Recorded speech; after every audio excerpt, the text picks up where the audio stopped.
কোনো ব্যক্তি যদি তার স্মরণ শক্তিটা বৃদ্ধি করতে চায় অথবা কোনো কারণে তার স্মরণ শক্তি কমে গেছে, এই আমলটা করলেই তার স্মরণ শক্তি অনায়াসে বৃদ্ধি পাবে এবং তার আগের মতো যুবক অবস্থায় যেরকম তার স্মরণ শক্তি ছিল ওই অবস্থায় ফিরে আসবে ইনশাআল্লাহ। আর সে যদি যুবক অবস্থায় আমলটা করতে থাকে ইনশাআল্লাহ মৃত্যু হওয়ার আগ পর্যন্ত তার কখনোই স্মরণ শক্তিটা কমবে না।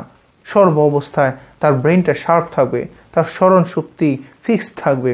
এই জন্য আমরা অবশ্যই এই দোয়াটি পড়ার চেষ্টা করব, বিশেষ করে প্রত্যেক 5 ওয়াক্ত নামাজের সাথে ইয়া কবিয়ু এভাবে করে 11 বার এই দোয়াটি পড়ব। যদি সম্ভব হয় 5 ওয়াক্ত নামাজের সাথে এটি ডান হাতটা মাথার উপরে রেখে তারপরে আমলটা করার চেষ্টা করব। যদি এটা না পারেন অন্তত এই দোয়াটি পড়ার চেষ্টা করবেন অবশ্যই। ইয়া কবিয়ু যে ব্যক্তি আমলটা করবে ইনশাআল্লাহ আল্লাহ পাক তার আমৃত্যু স্মরণ শক্তিটা বৃদ্ধি করতে থাকবেন এবং কোনো ধরনের স্মরণ শক্তি হ্রাস হওয়ার মতো কোনো ঘটনাই তার ঘটবে না।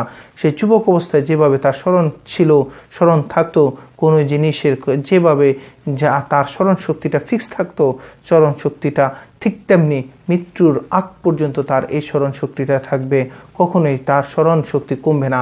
এই আমলটা আমরা অবশ্যই করবো ইনশাআল্লাহ।